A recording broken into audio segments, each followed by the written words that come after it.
Hi everyone, welcome back to the webinar. Lots to discuss today as usual. I'll touch on markets, a bit of geopolitics, and then we're going to talk about China and what it's been up to in the new Trump regime. So let's get straight into it. Markets first of all. So year to date, we're summarizing where we are. This chart actually shows you since Trump's inauguration. And that was January the 6th, of course. And the green line there is the US equity market in dollars. The red line is China, relevant for today. The black line is Europe, and then emerging markets and Japan. So you can see that the US is pretty much flat year to date, the S&P 500. That's in dollars, whereas Europe is up almost 20%, and China's up almost 20%. So the headline is that markets, despite everything and all the noise we've been living through, have been actually in pretty decent shape, despite some sharp sell-offs. And the second headline is that the dollar has been weak, which is why the US equity market in dollar terms is flat as opposed to up. And we'll come back on to why that is in a second. Before we get there, a couple of interesting charts I came across. Just a longer term chart. This goes back to 2005. And we've been talking about the Magnificent Seven quite a lot, the big tech stocks. They have come back a little, a fair bit actually, but have also bounced recently. You can see the Magnificent Seven there, back to 2005. That's 20 years. You can see they have really driven almost all the market return. You can see they're gone from whatever it is, 200 to 4,000, whereas the remaining 493 stocks have gone from whatever, 200 to 300 on this particular index. So it's been all about the Magnificent Seven and all about tech. This shows you world technology stocks in the dark line. And in the grey line, world excluding technology stocks. So again, very similar picture. Technology has gone up fivefold in the last 40 years, this chart is, whereas excluding technology, it's gone up, but certainly not anywhere near as much. So it's all been about technology, and year to date it's been about dollar weakness. The question is why the dollar's been weak. And we've talked about this a little bit, in fact, quite a lot. The level of debt in America is certainly my view, probably many people's view, unsustainable. This shows a trajectory of that debt, and the interest costs on that debt have become, yes, unsustainable, I would say again. This shows you interest costs as a percentage of total revenue. So the amount the government is paying in interest divided by the amount it's actually taking in terms of revenue receipts. And you can see the European area, France, Netherlands, Germany, etc., even the UK, interest charges are 4, maybe 5% of revenue. In America, it's 12% of revenue. So your interest charges are really swamping everything in America. And that's a real problem for the dollar, which means two things. Confidence in the dollar itself is being undermined.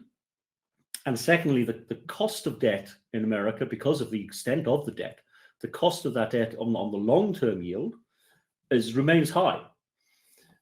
So you're paying whatever that is, 4.5% on US 10-year treasuries, which is the dark line here, whereas the dollar has declined by 10%.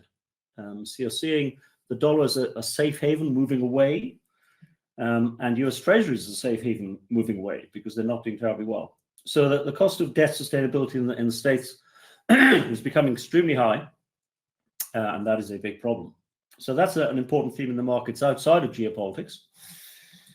And onto geopolitics, well, we have to talk as we speak about Iran and Israel. I spoke about this in my recent explainer. As we speak, President Trump is considering whether to go onto on more of a war footing. By the time somebody watches this recording, will know what has happened in Israel and Iran.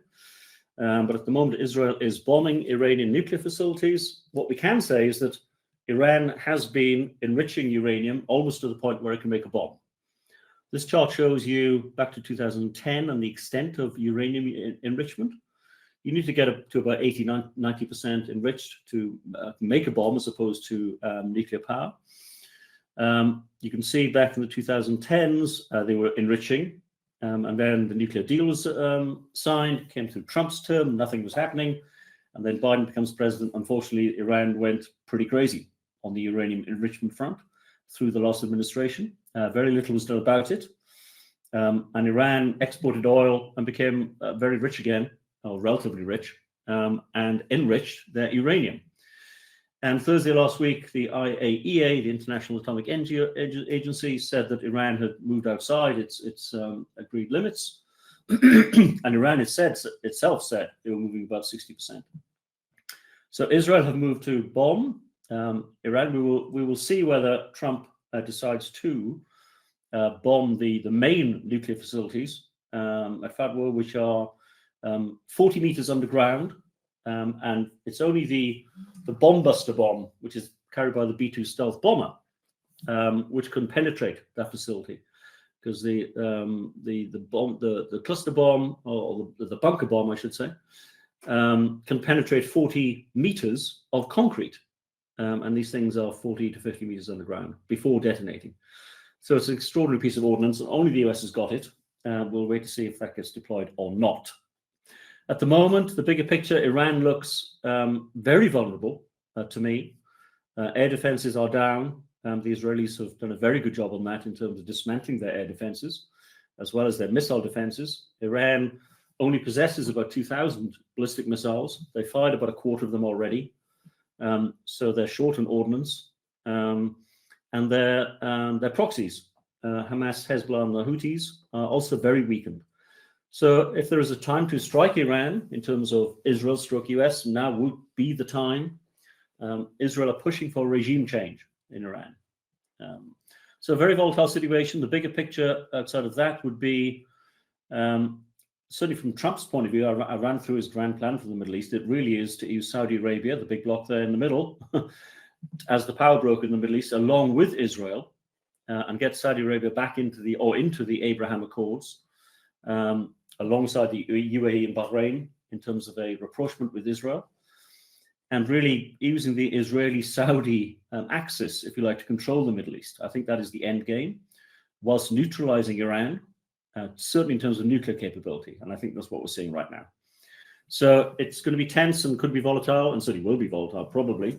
But I can see how this can lead to potentially a longer-term solution subject to the Gaza situation. The other one, which is out of the headlines, but is going to come back, I'm sure, pretty soon, will be, of course, Ukraine. We've talked about this a fair amount. This is the latest on Ukraine. Putin is, I think it's fair to say, dragging his feet in terms of a peace deal. It's pretty clear what the peace deal is. It's on the table. Retain the territories as is today, and no NATO membership for Ukraine, in very simple terms. Russia have not agreed to that yet, and they want a little bit more land. And we're currently coming into the summer months, and that means that Russia can probably begin advancing again. And if you keep an eye on this map, the second region down in the Donbass is Donetsk, and that's the remaining territory which Russia really wants to get, which it might very well get over the summer months. And at that point, I think we will see a peace deal. And certainly domestically in Russia, interesting chart, the population is definitely moving towards a definitive view of wanting peace in Ukraine. This chart shows you opinion poll. In dark line is, would you like to begin peace talks? In the green line, would you like to continue military action? And you can see how the green line has declined substantially now. Only 25% would want to continue military action, and 65-70% would like to begin peace talks within Russia. And Putin does listen to the populace. He has to be responsive to that. So I do expect to see a peace deal in Ukraine in due course. Okay, that's the quick run through. Let me give you a bit of slide fatigue. So those are markets, as I said, pretty resilient, strangely, this year in terms of total return, even though it's been volatile. The world sometimes feels like it's on fire, but I do think there's a plan behind most of these things, and I think we're going to get to some resolution, which obviously would be good for everyone. The remaining part of it, of course, is tariffs on China. Trump has been aggressive on that, clearly. We've got to some kind of pause on those in terms of the latest conversations in London last weekend. And it looks like we're going to get to some kind of, I'll call it again, a grand deal with China. But in the meantime, what's China been doing in response to these tariffs? How is it pursuing its own agenda? And how's the economy doing? And the headline is that the economy is doing kind of okay.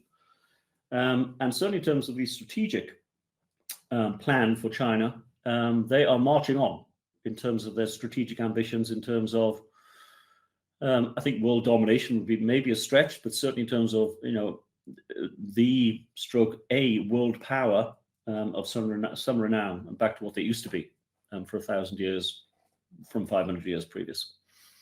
So let's go through where we are. Here we are. This sums it up, I think. This shows you the kind of split of GDP in China. You can see property sales remain very depressed. We've had a property crash in China, and that's where Western media is really focused. In the meantime, however, retail sales, you can see in blue, are still positive. Infrastructure spend is still very positive, and exports extremely positive. So the other engines of GDP continue to function, very strongly. And to give you an example, just in the latest month of May, in China, retail sales were up 6%. Industrial output was up 6%. Household electronic demand was up 53% to a new record. And fixed asset investment is up 4%. So we're seeing a robustness actually to the Chinese economy, which may surprise some people. The however is, in the very near term, tariffs are having an effect. And you can see here the number of container ships sailing from China to the US, that has collapsed, I think it's fair to say. I'd expect to see some recovery there in light of the latest pause on tariffs. But, there are some, of course, question marks in terms of China's export performance. But in the meantime, take a look at this chart. China is generating a trade surplus of $100 billion per month. That's $1 trillion a year of trade surplus with the rest of the world. To contrast that with the US debt situation, the numbers for, I think, May have just been announced in terms of the deficit. And the US spent, give or take, $100 billion in the month of May on interest charges on its debt. So China's generating $100 billion of positive trade, whilst the US is financing its debt to the tune of $100 billion per month.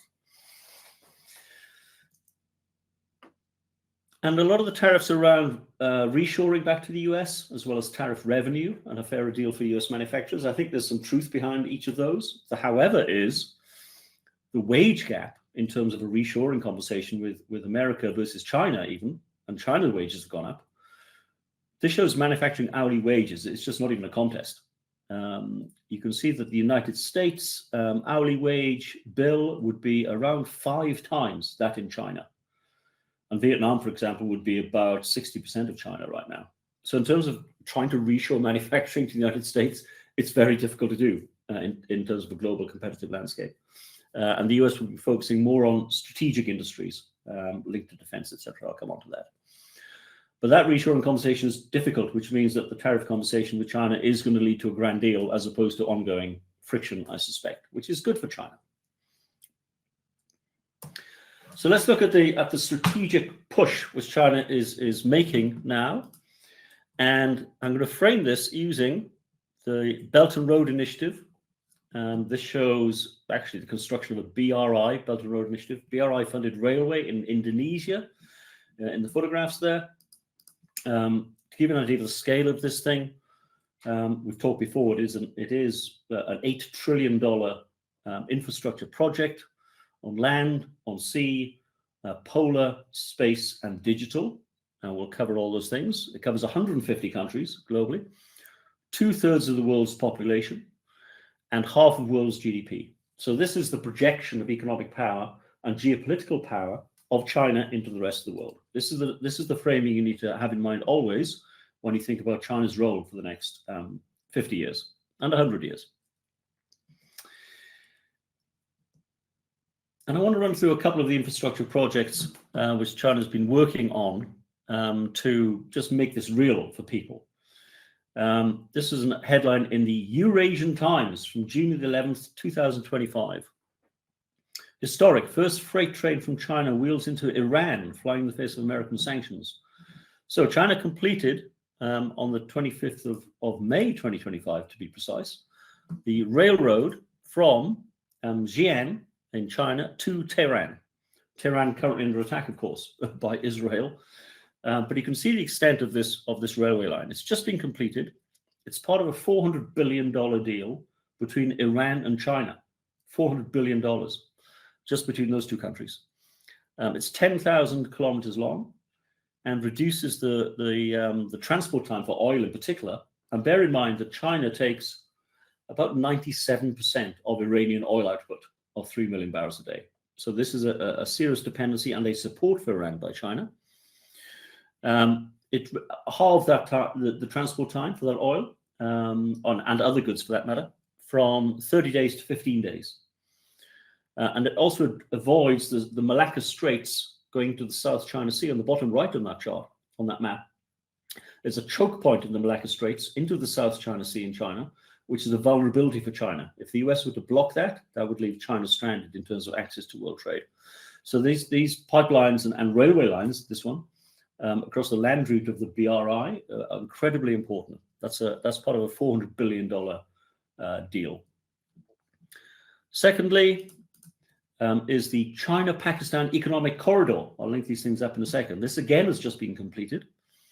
This is a $62 billion project. It's roads, railways, and linkages up to the bottom left there. You can see the Gwadar port. This has been compared to the post-World War II Marshall Plan for Europe. This is the equivalent for Pakistan. And this is linking the land route across Central and Southern Europe, Eurasia, I should say, into the Indian Ocean for Chinese access. And you can see how this works in terms of that linkage. Again, from Gwadar port in Pakistan across to Shanghai, that's a 4,000-mile route. And that reduces, again, the distance from around 12,000 miles from Pakistan to 4,000 miles for that route, which again will halve the shipping, or the travel time, I should say. It won't go by ship, it'll go by land. So that's just been completed. Again, China continues to march on. This is the Gwadar port. There are some question marks around the Gwadar port in Pakistan. It's obviously very large. It's obviously new. It also does have military capability for Chinese Navy. The Chinese Navy has not really used its port capacity as yet, but I would expect it to project its power through the Navy as well. And it does have the largest Navy in the world, 338 vessels compared to the US 325. But to date, mostly confined to the South China Sea. I'd expect it to use these ports to project that power militarily more in the future. And you can see the extent of the port network here. Again, these have been completed relatively recently. China now has access to / ownership of 130 ports globally. You can see how China's kind of in the middle of that map, and you can see how that extends across Africa into Europe, Middle East, of course, Indian Ocean, Australia, Northern Europe even, and Latin America and Western parts of the US. And in Europe, to double click on that, in terms of the port capacity owned or operated by China, they now own or operate around 10% of European trade within Europe. That's through 16 ports. And the biggest of those in the center of that map would be the port at Piraeus in Greece. And this is actually a critical port in terms of that access to the Med for China. It took ownership of this a few years ago. And President Xi described it at the time as the dragon's head into Europe. Quite menacing. It gives access across the Med into the Middle East, into Africa, across Europe, of course. It is the largest port in the Mediterranean. And it actually is number 4 globally, remarkably, in terms of container traffic. So great encroachments by China into the European landscape, whilst we're looking elsewhere. And if you take that across the BRI, you can see here the ocean route we talked about, the middle land route through Iran and through Pakistan, and now the northern corridor. So let me talk about the northern corridor in the north for a second. And this is a story about the Arctic. And access to the Arctic. I've talked about this in terms of the importance of Greenland. We'll get into that in a second. But in 2018, China declared itself to be a near Arctic state. And the Polar Silk Road which is the red line on this chart across the Arctic Ocean, is a key part of that as part of the BRI initiative. And part of that is control of infrastructure, particularly in Russia. And this is where Russia and Chinese interests align very deliberately. One example of which is the Yamal LNG plant. The Yamal LNG processes natural gas in one of the largest gas fields in Russia. That gas field controls about 3/4 of Russian gas or natural gas. It's in northwest Siberia, and it is a colossal plant and is used for export as well as refueling for that Polar Silk Road, or Polar Silk Route, I should say. $27 billion to make this thing. It's generally about minus 50 degrees there. It is the crown jewel of the Northern Sea route. So this infrastructure has been going in place quite deliberately, and you can see here a Chinese icebreaker. Russia, by the way, has, I think, 47 icebreakers in the Arctic. The US is making its first one now. So Russia, China are winning in the Arctic at the moment. And you can see this in terms of the Polar Silk Road, which I've just discussed. And particularly, this is important for both trade and for military capability. Trade, first of all, that Northern Sea route halves the shipping time compared to the Suez Canal route, which takes 30 to 35 days, Northern Sea route 18 days. The Arctic is melting, and those Northern Sea routes are becoming available. And also, the access to minerals in the Arctic is particularly important. You are not allowed to drill in the Antarctic. You are allowed to drill in the Arctic, and that land is pretty much contested, and it's kind of a land grab at the moment because around 1/3 of the world's oil reserves reside in the Arctic. So, a very important region, and this is why this is China's research icebreaker, Zhuanglong, the first Chinese ship to navigate the 3 major Arctic shipping routes. There you go. And these some Chinese people doing some drilling there for some reason. And these are the mineral fields I've just talked about, the Amurasia Basin and the Eurasia Basin. To orientate you, the North Pole is right in the center of that screen, and Greenland is in green, and then Russia on the right in yellow, and Canada and US in red and blue. And China's invested between $250 billion and $500 billion already on mineral exploration in the Arctic. So they are clearly getting very serious about this. And part of this is, of course, Greenland. I won't go into too much detail today, but this is why it's important for the US. Greenland has extensive mineral resources in its own right, particularly rare earths. China wants them. America certainly wants them. And the control of this Arctic area is critical, which is why we're seeing extensive investment both by China, Russia, and now finally America in this region. This shows you Russian and Chinese mineral and military bases. I'll show you a more detailed map in that in a second. But one in the bottom left in terms of the words there, Svalbard, Yellow River Station. That's a Chinese station in just off the coast of Norway. And this is the Svalbard base. That's the ground station. It is used for satellite monitoring. And the North Pole, as you may remember, is critical in terms of missile defense, because that satellite monitoring monitors missile traffic between Russia and America, or for that matter, China and America, in terms of ballistic missile military conflict. So that monitoring is critical. So this is, without doubt, a military installation for China in the middle of the Arctic Ocean. And these are Russian troops heading into training in the Arctic with their Huskies. And this is the extent of Russian military buildup in the Arctic right now. We've got 25 Russian military bases there. Again, to orientate you, North Pole is in the middle, Canada's at the top, US is at the top, and Russia's at the bottom of this chart, looking down at the world. So this is the north coast of Russia. And you can see the extent of it. 25 Russian bases, from submarine bases to air bases to naval to troops, drone manufacturing and deployment, satellite monitoring. US has got 2 bases in Greenland, and that's pretty much it. One is its spaceport, and the other is a satellite monitoring station. So China, along with Russia, are, without question, in my view, winning in the Arctic.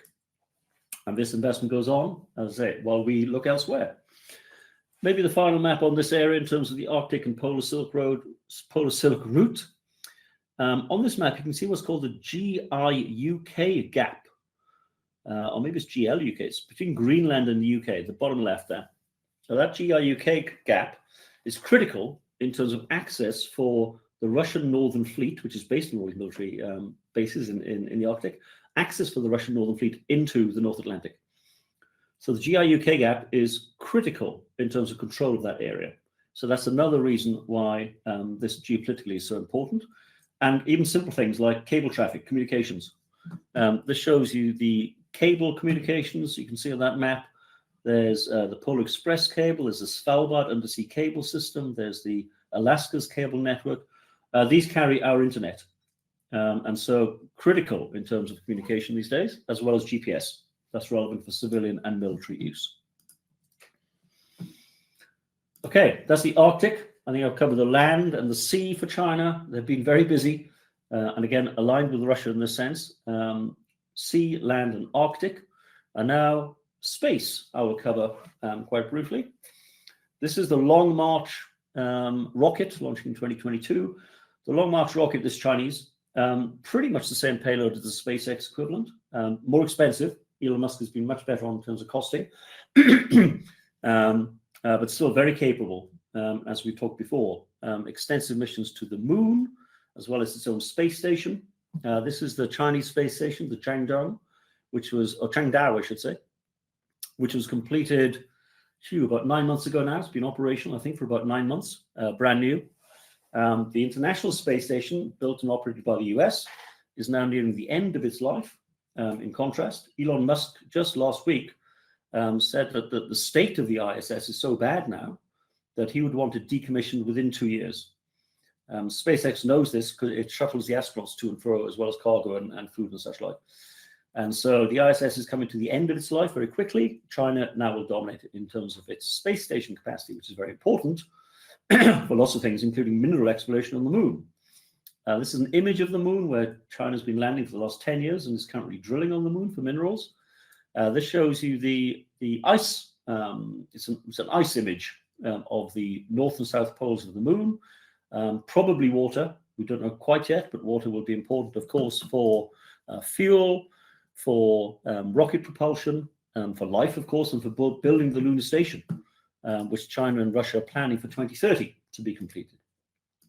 And part of the reason for that is the minerals. It's an interesting picture I felt.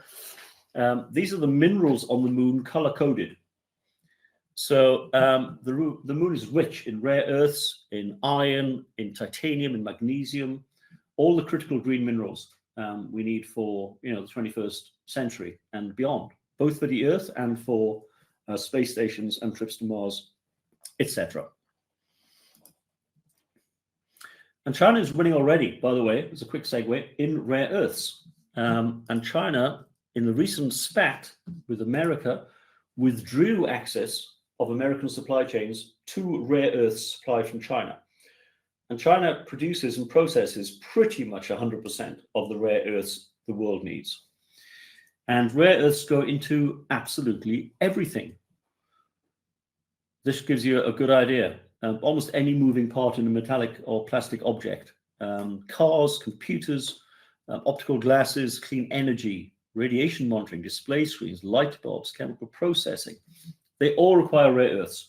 From the screen I'm looking at now, to my mobile phone, to my iPad, to my etc. And if rare earths exports are curtailed by China, which they were briefly, just 2 weeks ago, then our supply chains completely grind to a halt. Not to mention military capability. This shows you critical minerals in weapons systems 2025 for the US Navy, Air Force, Army, and Marine Corps.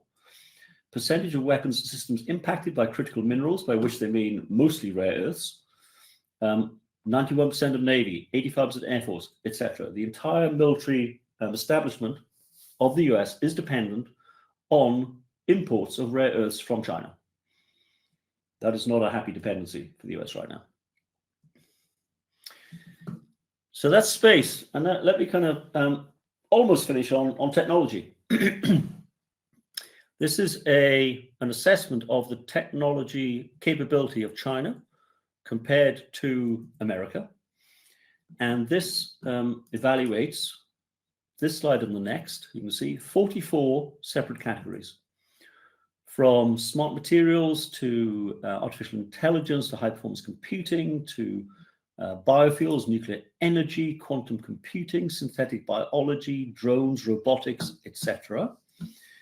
And you can see who wins in each category. China, China, China, China, China, China.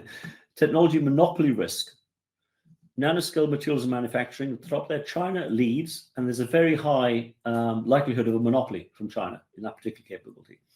China, etc., etc., etc. A couple of US, China, China, China, US. So out of 44 categories, in terms of this assessment by the Australian Strategic Policy Institute, which measures quantity and quality of research papers coming out of the university sector in each country, which is the lead time for technology innovation.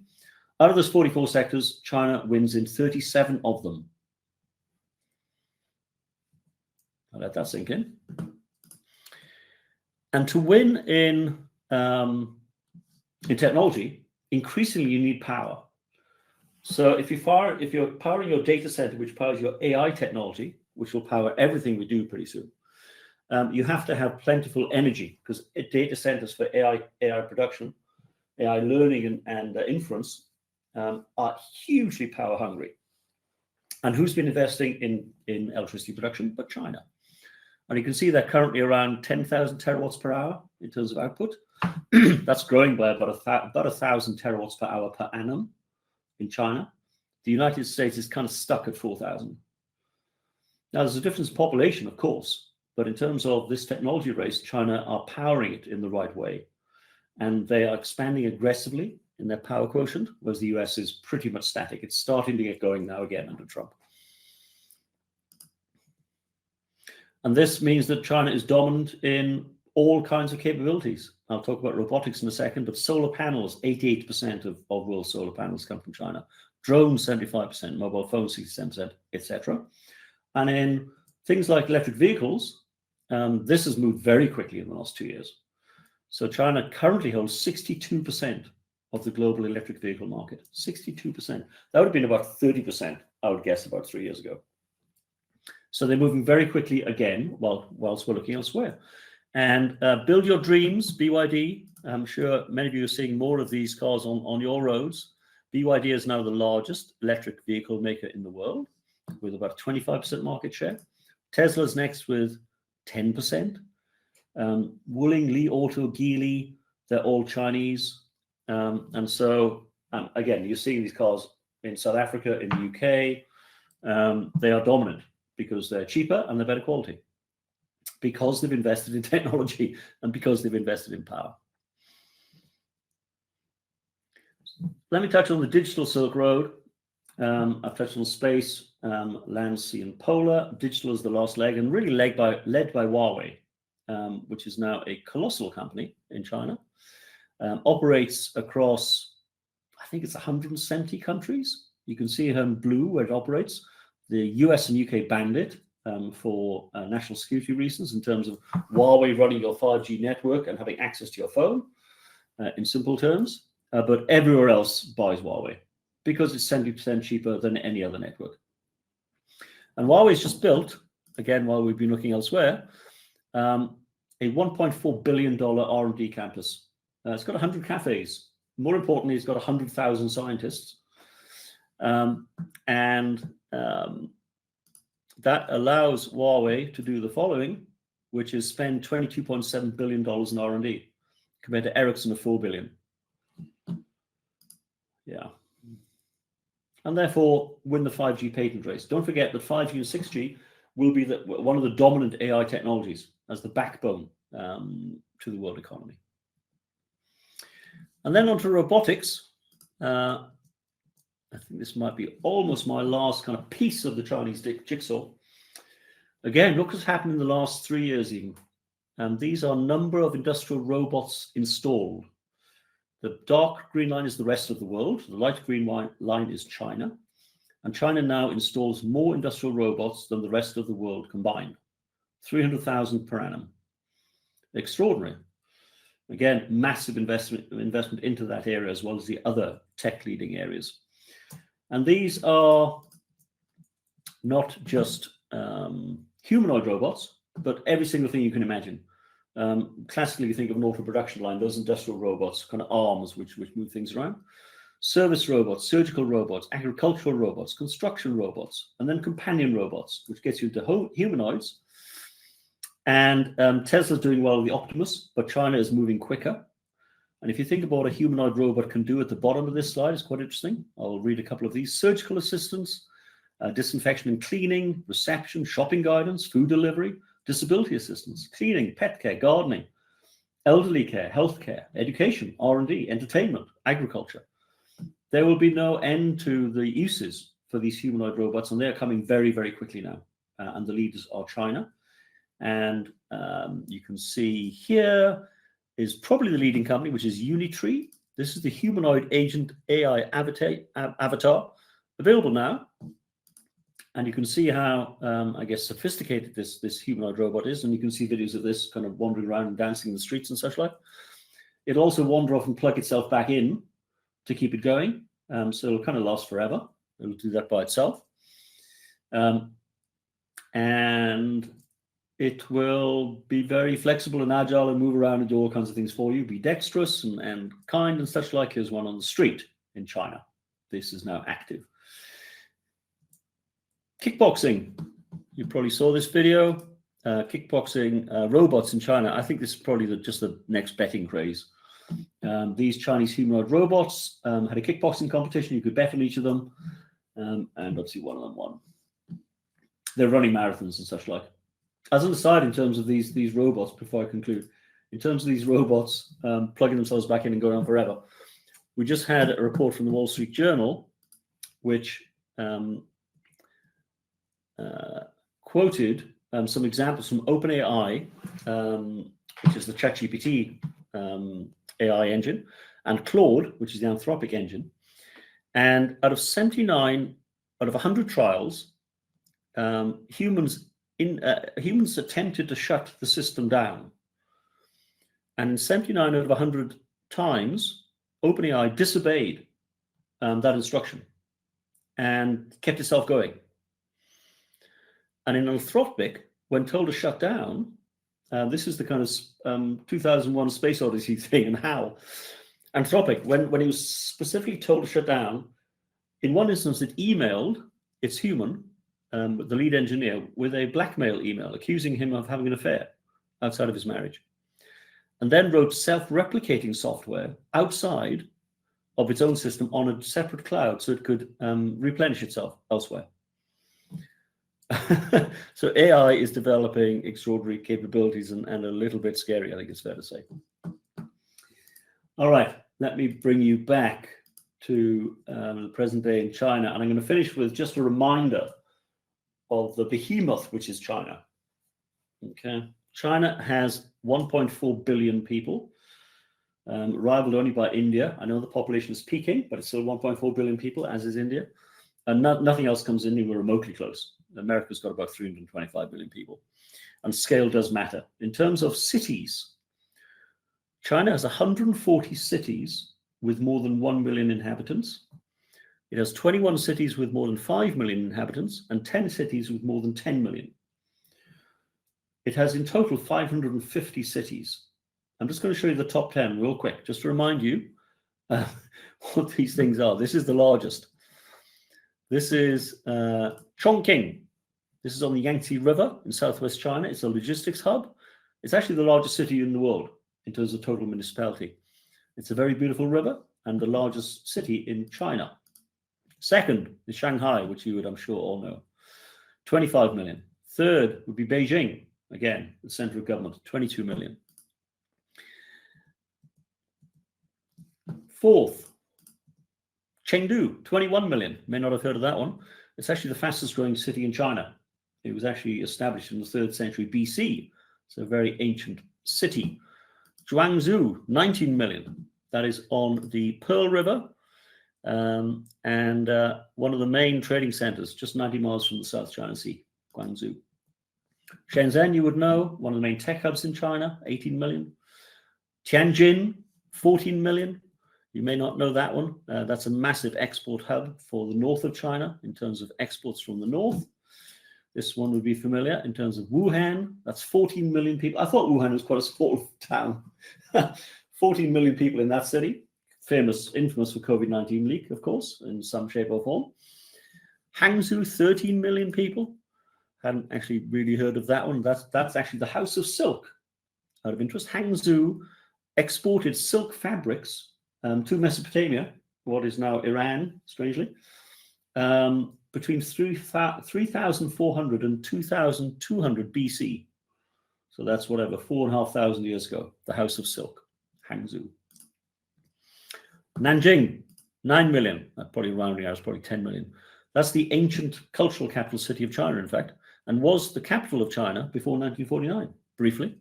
Is now a manufacturing hub for automobiles, auto parts, electronics, and IT. And if you think it's all skyscrapers, well, this is Jiangsu. I showed you the skyscrapers before. This is a lovely suburban street where lovely Chinese people live. This is an absolute behemoth of an economy. And if you want to link the whole thing up, these are the new high-speed rail networks.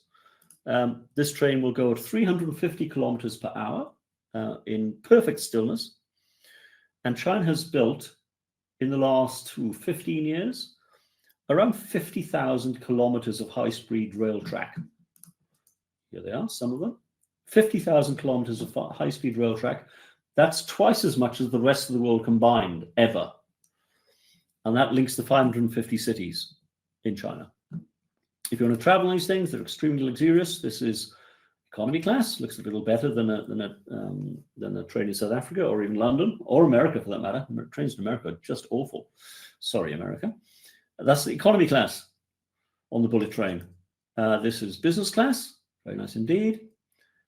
And this is first class. So China is doing a lot whilst we are looking the other way. And I take a couple of questions. We've got 5 minutes at the end here, if I can click on this. China's doing a lot, and I've contended before it is winning, and I still think it is winning. And I'll sum it in 1 second. Right. One question. Oh, my old friend Denzel Berger. Sorry to mention your name, Denzel. Hi.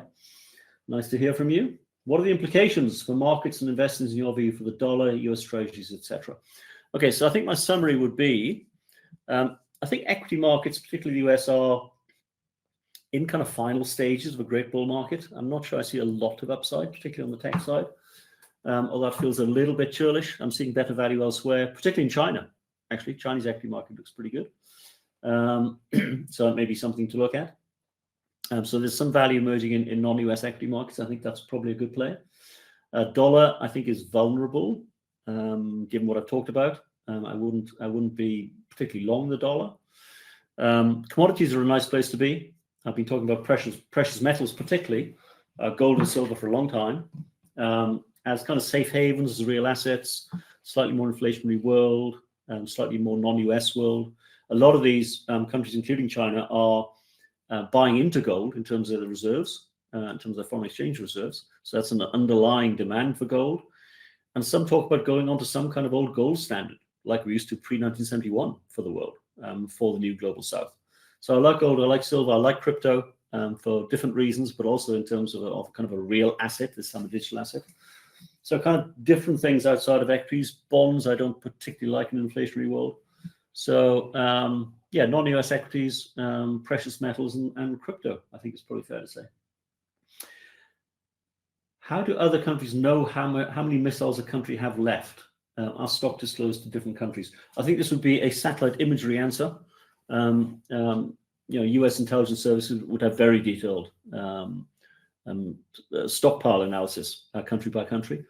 Also, in terms of nuclear missiles, you have to kind of keep them on the open, because under the SMART treaties, you have to know exactly how many each have got.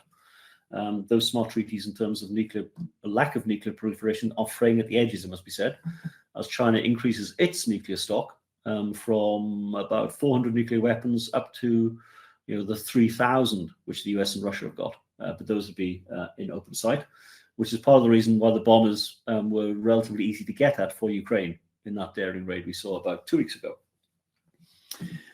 Okay, I think we're out of time. That was fun. Nice to see you all. And let's hope for good news, hopefully, or calmer news out of the Middle East. Let's hope for resolution of some kind there. Let's hope for some resolution across Ukraine and Europe. And let's hope for a peaceful world within which China will reside in a much larger and stronger fashion, I suspect. Thank you very much, and see you soon.